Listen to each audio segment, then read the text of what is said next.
Hello, good morning, everyone, or good afternoon, good evening, wherever you are in the world. And this is Senthil Palaniappan, President and CEO of Sennovate. We have another glooming day here in San Francisco. Thank you for everyone for joining this presentation on open source SSO MFA with application catalog. I have my co-presenter. He is Kumar. He is our solutions architect, and he is presenting from Dallas. Having said that, we jump into the presentation. So some of the housekeeping items here, please feel free to ask questions anytime. If anything is appropriate, we will address in the middle of the presentation. Otherwise, we will wait until the end to answer all the questions. So if you please really read the webinar so that will help us to improve our webinar for the future. Please leave your feedback, and also feel free to share this webinar with your friends and co-workers, whoever is appropriate to see this. This will be available in Brightalk platform recorded, so you can watch it anytime. Having said that, jumping into this the thing, we are talking about open source SSO MFA and application catalog. So basically, like we've been having over 10-15 years of experience in this security world alone, and then we've been seeing SSO on-prem solutions and SSO cloud MFA, adaptive MFA, adaptive SSO, a lot of things coming up. I've been there already. So one of the challenge we saw that is especially the on-prem solutions like Oracle or SiteMinder or any other on-prem solutions. We don't have any application catalog per se. We have a good SSO system, but we spend millions of dollars on that, but we don't have a proper UI UX for that to make that experience seamless. So how do we can make really the SSO login seamless through Windows Native Authentication, stuff like that. But do we provide the real experience for the end user to kind of just one catalog and organize their catalog? So that's where I think we have a solution for that we are going to talk about in this webinar. Then the second one, after the cloud era, I mean, the advent of the cloud, we have so many cloud-based SSO. You only pay per the user, but the problem is like the a la carte model, you keep adding. So every user, then every feature, then nowadays the cloud vendors are charging for SSO certain dollars. If you want an adaptive SSO, you add few more dollars. Then MFA certain dollars, and then add adaptive MFA few more dollars per user. So this kind of adding, and then for directory, and then so lifecycle management, provisioning, so forth. So it kind of adds up a huge dollar amount per user. If we have like the bulk user, the monthly subscription is going phenomenally high. So then, it's like in the olden days when the Linux platform, the open source, the proprietary vendors are charging more, then open source come into play to save. That's what nowadays we've been using Linux, open source Linux for most of the things. Similarly, can the SSO evolve in the direction? We found few solutions around it. So that is what we are going to talk about today. The solution really is like, how do we kind of give a nice UI UX that is a cloud-based off the bat for all the on-prem solutions. That is one of the things. For Oracle SSO, we implemented with customers. It's been phenomenally successful. Customers are extremely happy. They really see the value, right? At the end of the day, they feel and see the value of millions of dollars investment behind the scenes. So that's what we are going to talk about. Another one is we have open source MFA, SSO and MFA, which also helps comes with a free license cost, but at the same time it can be delivered as a managed security service, so that somebody will manage it and then only pay for the service and not for the the license cost and stuff like that, and not for the number of users. You pay one for the platform and the integration, not for every user. So that's another thing that we are going to talk about today. Having said that, I hand over to our senior solutions architect Kumar to dive deep into these solutions and his customer experience, and end with a nice demo for a couple of use cases here. Having said that, Kumar, stage is yours.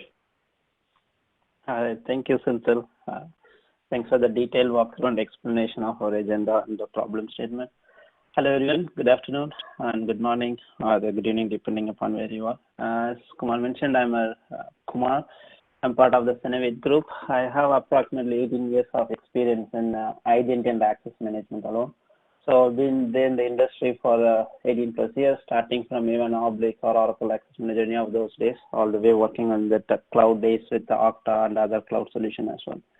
The quick agenda is we'll talk about what is an open source access management, IDaaS vendors list, and then what is the core features of access management, how it's evolved from day one when it started, probably 15 years back, where we are. Because initially when we started, all the application were on-prem, secured within the intranet, or within the DMZ demilitarized zone. Later in the 2007 or 5, everything started to cloud. Now application is everywhere, data is everywhere, how I'm going to secure it, how we enable a seamless user experience. All those things we'll talk in the core features of access management. And then we'll talk in the high-level model of architecture and deployment, how we deploy and manage it. With that, I will also give you a demo of using Keycloak and then application catalog, which Senthil mentioned, missing with the big vendors, how we can help, and also how we can provide a unified user experience by using our application catalog. With that, we can able to answer some of the Q&A also as part of it. That's a quick agenda. We'll jump into the slides. First slides. Okay, so here we are talking about what is an IDaaS and what all the IDaaS vendors is. So IDaaS is pretty much with the word came from after the cloud computing is coined. So no longer I will need to manage my servers or run it, all those things. So servers running in the remote data centers, and then all I need is a browser, web browser, and a computer where I can log in and access my service.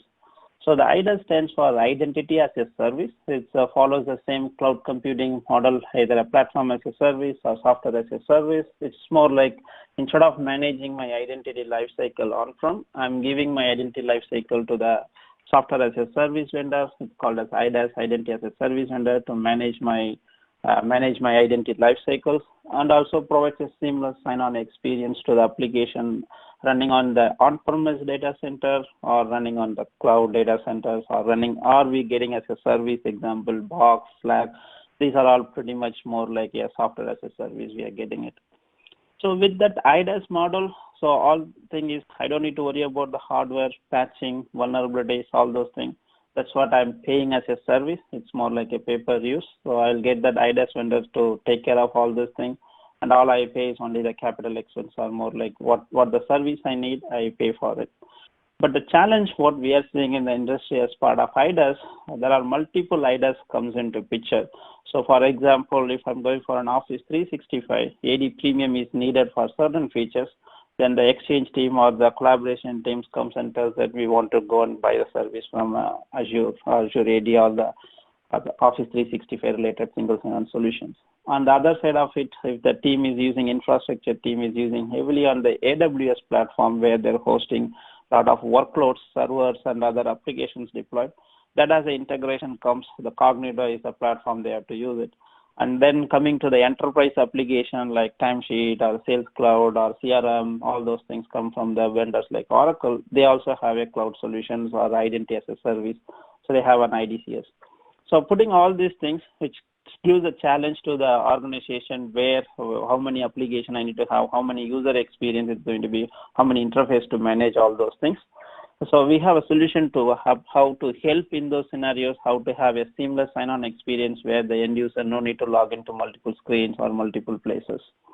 So the diagram is here, it explains quickly how IDaaS will sync if you have a on-prem as well as a cloud solutions. So whatever the Active Directory you have on-prem through a directory sync, it will push your identities through the agent or the connector to the cloud, which will be an IDaaS solution. It could be an Okta, Auth0, or IDCS. And once you log into that IDaaS console, then you'll have a seamless sign-on solution to your cloud partners like Box, Slack, WebEx, or Atlassian, whichever the tool you have, you'll have a seamless experience to it. So with that, we'll move to the next slide. So this next slide talks about the core access management features. So this access management goes for almost 15 years. When we started, probably from the 90s or 95s, there was no mobility or no social, those type of things all came very late.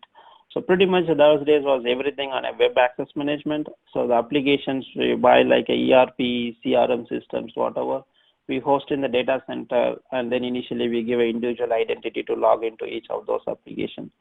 So then user end up having 5 to 6 or maybe 10 or 15 identities. Then you have to remember the separate password for it. Then Active Directory comes into picture, consolidate and use the one single directory. Then I'll use a single directory to enable seamless sign-on experience using an access management tool. So that's what it's called as a web access management. So pretty much predominantly everything runs inside your data center, and enabled single sign-on to your thick interface or SAP ERP application or Hyperion or JD Edwards, any of the financial and ERP solutions. And the second part on the right-hand side, which talks about the Federation, SAML, WS, FED, and OIDC. Once the cloud started adapting, SAML was the earlier standards came in 2002 and 2005, where how you can have a seamless sign-on experience, not only your on-premise application, and also how can I extend that same experience to the application which are hosted on the cloud. Either company hosts their own application on the cloud as part of the infrastructure workloads, or the company buys as a software as a service, how we have a seamless sign-on experience. Then the federation came, then there are multiple protocol support. As later we further enhance, where we move to the microservice-based architectures, everything system-to-system communications and delegation of authentication comes. Then there are a lot of features comes through the OpenID Connect, OAuth 2.0 protocols also matured. During the same time, the cloud computing and also similar. So there is a mobile and social part also comes into picture, where the end users can leverage their own identities from a Facebook or a Yahoo or whatever their existing identity. How I can use that existing identity to access some of the application provided by the thing. For example, if I go to bestbuy.com something, then I can register my own identity, or I can log in with my existing Facebook or a Google or a Yahoo OpenID. So that's where it comes as the OpenID concepts and mobile social. So then putting all these three things together, web access management, federation, SAML, and mobile social all risk, that's where the core part of access management. So these are all the things, when you have it, then it will provide us more like a full-fledged access management solutions. And obviously any solution we deploy, we need a scalability and a high performance. So either we deploy the solution on-prem or on the cloud. So we need to define the proper scaling and then high performance also to meet the data growth or user growth, and then continue to enhance it based on the user needs or the development growth comes from the organizations. Okay. Move to the next slide. Okay, so here is the use cases, how the access management works. And the first left-hand side is the user, who they have now multiple ways to prove on identities. It's not like the olden days where I have only the company issued identity and passwords. But additionally, now I have so many factors I can utilize to prove myself that's my right user. Whether somebody hijack my password or learn my password somehow and they have the password, but they need also prove additional factor to prove that identity. The center box is the risk level, depending upon the user type or the resource or the application they are trying to access, either it's a critical, mission critical, business critical, or IP related, depending on the resource level. And the third one comes into picture is context, where I'm accessing from. I'm accessing from the company network, or come from my personal computer, or the company issued computer, but I'm on a VPN or not VPN, all those things, context. So using these three logics, then we can enable the user need to go to a step-up authentication, or we can allow them. For example, if I'm accessing a non-mission critical application, even if I'm coming from a non-company issued laptop, my personal computer or laptop, then even if the application sensitivity is not that critical resource, we can allow that access. But if we detect that I'm coming from trying to access some sensitive application and it is a completely new IP address where I'm trying to access it, then the user ID and password is not sufficient, then we allow them to do a step up, say that they can provide a one-time token registered to the phone or mobile app or through other mechanism like a biometric or other things or sending a text code. So based on the step-up authentication, then we allow that user to be access the resource, then it will be an access granted. So putting all these things together again, so this helps to corporates to save their sensitive application and enabling the productivity of not necessarily need to be hosted intranet, it can be accessed anywhere, and also helps them to secure the content when the end user accessing it. These are all the core use cases typically day in, day out we will be solving in the access management front. Going to the next slide. Okay, here is the open source tool and seamless sign-on experience. So we have strong relationship or deployment experience with a couple of open source tools. For this demo and this discussion, we are keeping Keycloak. Keycloak been there for a very long time, and then they have a lot of supports. Provides a UCL capabilities as an on-prem solution like an Oracle Access Manager, SiteMinder, or IBM Security Access Manager, or even if pretty close to the cloud vendors like an Okta, Auth0, or OneLogin.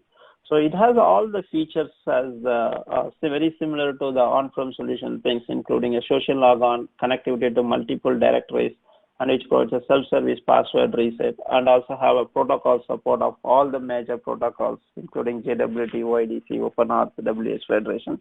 And they have a basic level of risk and adaptive-based authentication also. So basically, we can restrict if the IP address is unknown, or we can put a boundary of the IP address we allow. And also, we have, Keycloak has a plugins to call out a Google Authenticator, or they have a plugin which is more like a free or open OTP, which can be registered, so they can use that OTP as a second factor. So this diagram helps to explain. On the left-hand side is where the data sources, where your identity is stored, Active Directory, OpenLDAP. If you don't have a company of the probably started less than 50 users, 100 users, they don't have an Active Directory, no infrastructure yet. Even we can manage that user identities through a database. So Keycloak provides a way you can authenticate or store the user information in a database, LDAPs as well. On top of that, if it is an intranet infrastructure, more likely if you prefer, even user don't need to enter the username password. If they're trying to log in from a domain joined computer, the user is already logged into the domain, we can do the Windows Kerberos authentication, and we have a seamless sign-on experience to the application which are hosted intranet and onto the cloud.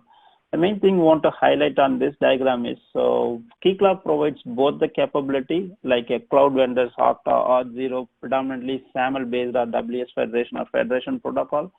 On top of that, any application you hosted on the intranet with Oracle Access Manager provides a concept called WebGate. The SiteMinder has a SiteMinder agent. So Keycloak has a concept called the KC proxy, which is nothing but a Keycloak proxy. It's a simple runtime environment, which you will send all your traffic through that to your backend application. It will make sure the user is logged in, authenticated, session is good before it allows the user to access the backend application, either it's an ERP app, CRM apps, or a homegrown Java apps or .NET apps. Similarly, if you have a lot of SaaS application on the cloud, Keycloak can provide a SAML-based WS Federation or a OAuth OID Connect protocol-based single sign-on as well. So I have a demo which will talk about predominantly having a seamless sign-on experience to the CRM platform as well as the collaboration tool. With that, I'll move to the next slide. Yeah, one quick point. So if you have any questions, I know it's not an interactive session, so feel free to ask your questions in the chat. We will be able to answer all these questions towards the end of the presentation and demo. And what is the customer's perspective of access management and the SSO? So best thing is the operational and support. So with that, either Keycloak, we run it on our data center or on our cloud, or deploying on the customer support, we will be able to provide a 24/7 support to the business critical application, and also we will be able to monitor and make sure the application is up and running from the CPU wise, log growth and patching the right levels, all those things. So we will be able to provide a full operation support, but if you host it for you, and then we will take care of managing all the operational related stuffs, managing patching, and then right time to archive the logs, and right time to take to the next version of it, all those things. And doing this one will be a better return on investment, which talks at more likely is rolling out of the multi-factor authentication and also enabling single sign-on. The user don't need to enter. There was a one time we did a even research and study how many times the user takes to enter the username password to access an application. It's not a benchmark number, but at least we can tell it is more like a 3 seconds to 4 seconds to enter the password. Again, it depends on the complexity of the password, how the user types it also. So it's a good investment, investing on the single sign-on platform, better user experience, saves time and productivity as well. So that's also helps the end user experience, and also where we have a strong experience of deploying this multi-factor authentication, which enables the user to have a seamless registration option, where when they come to the portal, they don't need to have a complex steps or something, or contacting multiple people to enroll to the one-time code or second factor authentications. It's pretty much a self-service URL, where the user can provide their credentials and things. They can enroll to their second factor, either it's an app, or it's an email, or it could be in a phone for the text message, or even a different mechanism. So we can have a good user experience of enrolling the users into the second factors. And the last point on this one is more like IT securities and CISO view. So here, each organization, according even from the NIST standards or CAS standards, the recommendation for the employee identities password need to be reset every 90 days. Assume in the world where you don't have a single sign-on solution, if your company having 15 to 16 different applications, then you have to enforce the password policy on 16 different applications. End users to remember these 16 different passwords, then they end up writing the password in a post-it notes or some cheat sheet or their own vault, and then it becoming cumbersome to manage and maintain it. From IT security policy governance and CISO view, the access management and single sign-on is the best way to store or keep one password and have a seamless sign-on experience to the application where end user goes and access it. All right, moving on to the next slide. Okay, so here is our kickoff demo. So this is just a quick snapshot of our pictures, how our login screen will look, and how we are going to help the user to have a seamless sign-on access through our application catalog portal. And also I have two different applications I can demonstrate to have a seamless sign-on experience. There is one more slide I'll cover, and then we can completely switch it to the demo part of it. So here is some of the open source tools which covers for the IAM stack, entire identity and access management.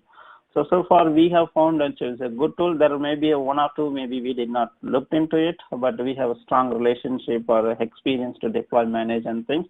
Predominantly on identity management, we have Apache Syncope. But for this conversation, it's predominantly access management.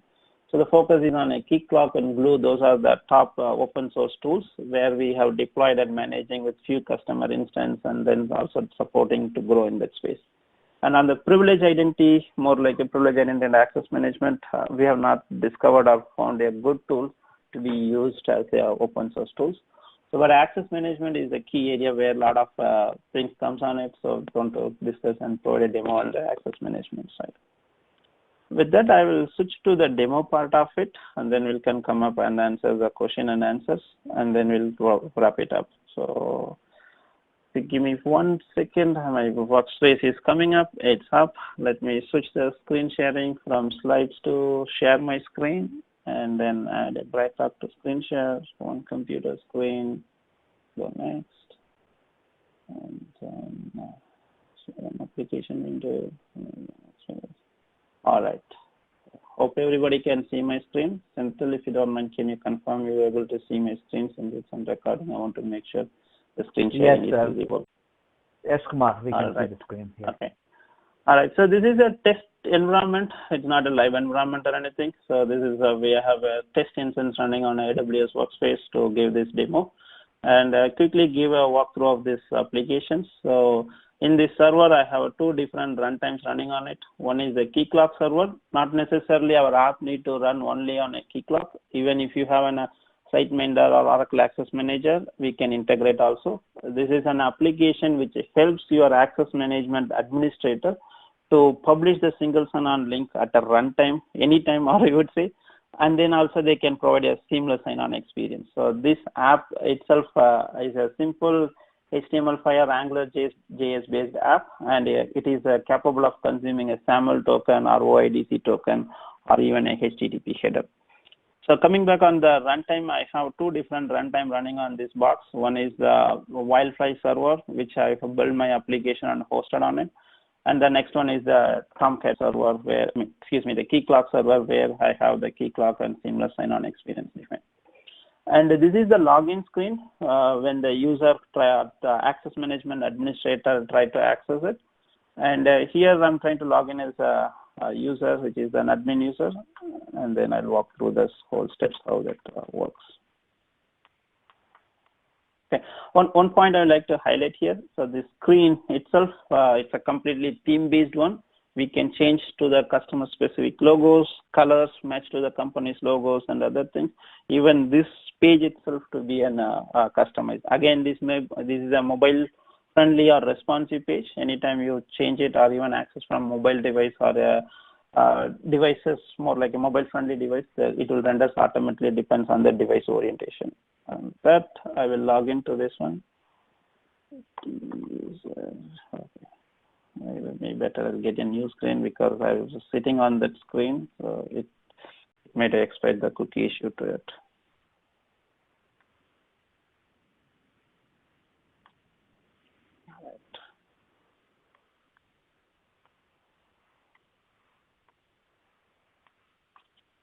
All right.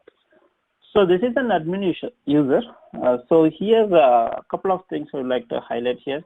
So here is the sections where it will list all the application I onboarded to it. And then here is a place where I can add a new application. I will be able to walk through of demonstrating adding a new application and listing it. But before quickly, a quick navigation of this whole UI is, as they said, it's a mobile-friendly UI. This is all pretty much developed using an AngularJS. If you're familiar with the Google APIs or the Gmail type of interface, it has a very similar features. So you can minimize it, which will provide a user on a pop-up type of view, or you can go and expand it fully or hide it fully as well. And then here you can come and add an as many number of application which you want. There we can, and then we can save this application. It will be available in the application list. And then coming here, it's a templates where I can create my template or edit my template. So far I have two templates, or one template, which allows me to create underneath the templates. There are multiple ways I can create my tabs. So if you're looking here, so this is I created as an access management administrator. I created an enterprise apps as a tab. Underneath I have several tabs where I'm categorizing all these applications. For example, here is my marketing applications. Here is my legal applications. Here is my collaboration applications. And then IT security specific applications, and then IT apps. Even today, if the customer deployed on any of the enterprise solutions like Oracle Access Manager or SiteMinder, they don't have this type of interfaces where they can publish it and make it as a more user-friendly, more user experience to it.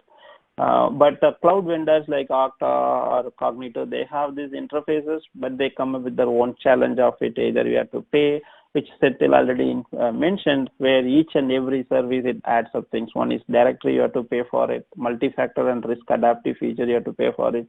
Single sign-on, you have to pay for it. And additional auditing logging you request, you have to pay for additional cost. So all of them are additional things as we come up. But this is a one-time setup of this application. This is a simple AngularJS based application, can run on your web server. Even you can run it with a serverless architecture also if you need to run, or any type of containers. And it will have seamless sign-on experience through Keycloak or your existing access management interface. So with that, I'm going to get a new window. I want to show how this regular user comes in, and then I will demonstrate how delete and adding a new application without needing any downtime or any change or anything, and the user have a very seamless sign-on experience. I'm going to the same portal again, and then now I'm going to log in as my another test user. This is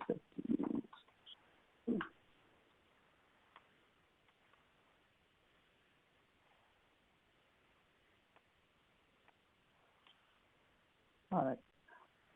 Okay, so if you notice, this is another test user. This user is not as an admin. That's why you don't see any of the features which as an admin had to add an application, remove an application, create an groupings through an tabs or an enterprise apps categories, all those things.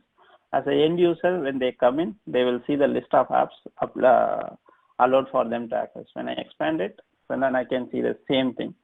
So imagine if you need to develop all these things, anytime you have to have a look for a developer, build this application, make it integrated with your existing access management platform, all these things. So that's an add-on on top of Keycloak where you get this one as a free. So here I want to demonstrate as a full application thing. So now this test user logged in. I have not in this demo environment integrated with all the SaaS applications, but I have two different applications. This user is already configured. So now I entered only one time my username, logged into this console. If I access clicking on the Salesforce, I click on the Salesforce icon. If you notice, I'm logging into Salesforce without uploading any credentials. So if I go back to my user profile, and then you can see me, I'm logged in as a test user. So here is my user ID and things. Okay. Going back to the same console, now I want to access my Dropbox. As I click on the Dropbox icon, I will have a seamless sign-on experience. And I go to that. This is just the confirmation page. When I go to here, I have logged into my Dropbox as well without entering any additional credentials or without having any usernames. So now what I want to show as an administrator, going back, I want to remove the Dropbox, and then I come back and demonstrate without touching any code, without doing any deployment, the Dropbox will disappear. Then I'll add that application, Dropbox, and then I'll demonstrate it.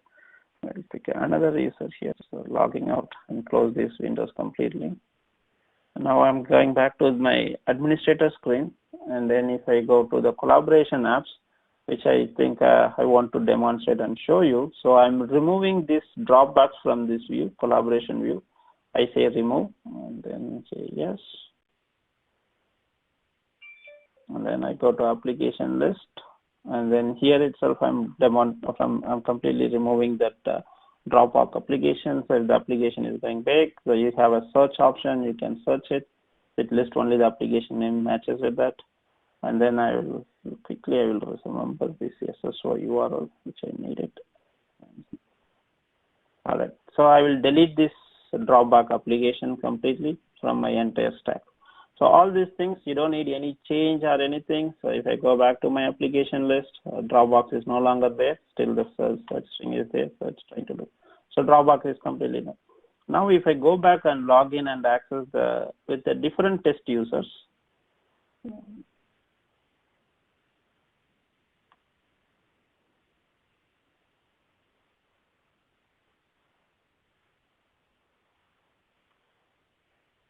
make sure I have the right spelling for the user. All right, I have everything. All right, now I logged in as different test users. His name is Manu, and then if I go back to the same collaboration apps, I no longer see the Dropbox here. The Dropbox is completely disappeared. So all these things happened during your business hour, no impact to business, no need to restart an application, no need to redeploy a code, you don't need to take any change you do on things. So as an access management administrator, they have through that console have a full privilege to add an application, remove an application.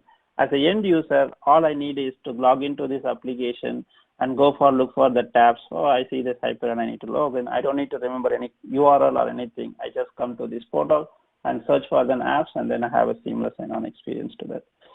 Now I'll demonstrate through an admin console where I will add an application, Dropbox application, and then I'll bring it back to this one. So I'll use the same name, so Dropbox, used for document collaboration, some friendly name for the application description. And this application visibility, you can have the application added, but if you don't want to visible to the user, so you can disable it. And then icon is the name of the icon. So typically it looks for a small icons to that. I have some icons captured here. Go into that icon folder, grab that Dropbox PNG, open. And here is the application SSO URL. I'm publishing my SSO application URL. And you can categorize where do you want to put these apps. So that way it will help to when the application grows, it's very hard to search, or even you can categorize it. So I'm putting this application to collaboration. This is purely a rating administrator can give at this point. It is no analytics or anything. We get the feedback from the customer, but as we enhance, we can add it. At this point, it's fully discretion of the administrator what the rating I want to give. So I just give this as a 4 rating and save this application. It says application created successfully. Now, if I go to my app list and search for an application, so here is the Dropbox. It comes back. I have an option to view, edit, or you can have an option to delete as well. Going back to the templates, I have only one template, which is an enterprise apps template. Now, if I go back to collaboration apps, I don't see a Dropbox here. Now, if I want to add an application, I just click on this plus icon. Either now I have an option to list only the application which belongs to collaboration. There is a Dropbox here, and I select and add to an application. So it says an application added successfully. Close this window, and now the application here. Okay, so now as an admin, I finished it. So I come back and then log out from this, get a completely new sessions, and then log in that user again, and then I can see that Dropbox, and also I have a seamless sign-on experience to it. All right, trying the username one more time.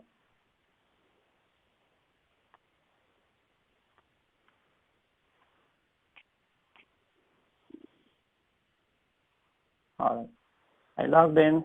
I go to the collaboration apps. There you are. So the Dropbox is added. So all these things which I demonstrated, adding, removing, everything is seamless to the end users. We are planning to enforce some role-based and group-based controls as well. At this point, this user doesn't have only 2 differentiation. One is an admin user and regular user. So this user Manu logged in as a regular user, where he can see the newly application. I'll click one more time, see if still the SSO works. I'm landing to the Salesforce portal without entering any additional credential. All I need to do is log in once to this portal, and I see all my applications listed here. I can go to it, and without remembering any additional credential, URL, I don't need to no longer bookmark it, save my password in my Chrome extension or any browser extension, and browser get hacked, then all my password has been exposed or compromised.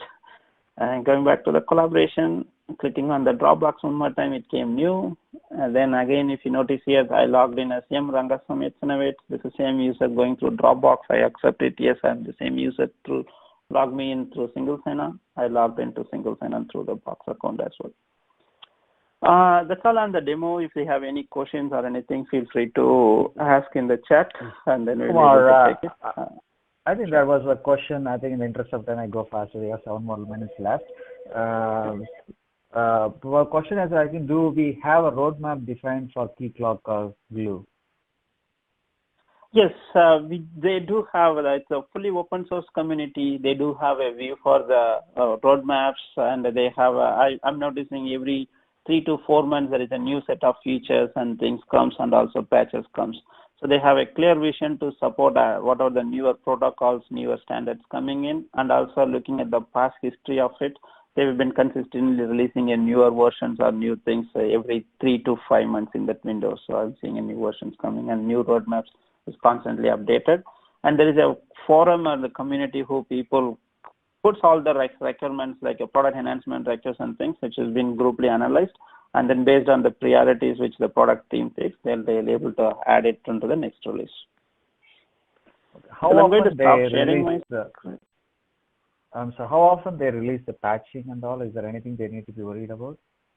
And so the patch cycles comes pretty much every 2 months. The major releases from the version point of view, it comes every 6 months. So that's the release window. Another question customer is asking, how many customers are using Keycloak? Is it that reliable? That's I don't know. It's an open source. Anybody can go and download and use it. There is no obligation to report it. That thing. I don't know. Like as an open source forum, they maintaining through a WebSense or different kind of protocol to track it. But from our experience, I mean, my personal experience, I have 5 different deployments are using Keycloak. With the Sennovate, I believe we are supporting 2 different customers where they're running using Keycloak as their access management solution as a vendor. Thank you, Kumar. Another question is like, maybe I will touch on this question, but another question, how do we get any technical support for Keycloak Glue? And also another question is, so how do we offer this MSSP? So this question, and also talking about the license cost, maybe I will take these 2 questions, Kumar. So this one, that's where, like open source, you need to rely on somebody who really understands the weeds of it, and then they understand how this whole thing operates, so they can support. So basically, you don't, one of the things, of course, like any open source, you can deploy it and then people can manage themselves, and otherwise it's easier for relying on an MSSP who can manage and maintain this for you. So that way, there is absolutely no license cost, but the continuous technical support with the people who know, and even there's nothing is available still, somebody can develop and patch it internally. So that's how it's been set up. So that way, it gives customer the peace of mind, and also manage this seamlessly for you, and you just consume it on the cloud. So that is the MSP model. Yep, its adoption is there, and then customers are using, the less risk involved here, and also it's supported by somebody who really knows and understands the system. And again, these open source are used, developed using all the open development technology, which internally, as a Sennovate, we are supporting our customer because we are well versed with this. We are supporting customer with absolutely little or no downtime for the customer. Having said that, we are coming to the final slide. We have 3 more minutes to go, and one question maybe is for Kumar. Is it available for mobile? Available on mobile? Kumar, do you want to take on this? Yeah, sure. So the page which I demonstrated through the app catalog page, which is a completely mobile-friendly interface, where I showed everything is a tiles-based. It depends on the device screen size, it detects it, and it automatically renders it. And if the URL is exposed to the internet, you can access it, or if it is only in internet, you have to connect through a VPN and you can access it. The straight answer, it is available as an mobile, not as an app. You can access through the browser, but if you need an app, we can publish as an app. It renders it in the browser concept itself. It is automatically adjust the screen size, resolutions, all those things depending upon the device. Wow. One other point I want to add. So this is purely an Angular JS based thing. If people are familiar with the Angular JS, has been becoming popular, or it's also been used by Google and other big players building their UI platforms. So we are aligning with what the industry is going to choosing to the right tool to build our UI as well. Thank you, Kumar. And then we are coming to the last minute of this one. And this is basically the MSSP model that we are talking about is based on customer needs, that SLA and a number of applications, integrations, and the platform. That's how it's been priced today, and for the MSSP. And so there is absolutely no license or anything that is here.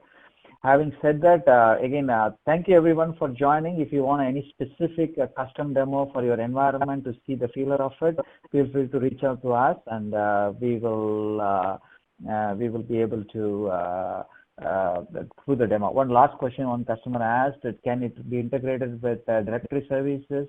There is no restriction per se. I think we can integrate with any directory, and absolutely no restriction. So having said that, thank you, Kumar. Thank you for the wonderful demo and presentation. Thank you everyone for joining, and I'll see you everyone in our next webinar. Yeah, thank you, Senthil. Thanks for hosting it and asking me to opportunity to present it. It was a wonderful interactive session to present and walk through on the open source, educate the customer users on the open source, and also bring visibility to the open source. Thank you all, and have a wonderful day. Thank you.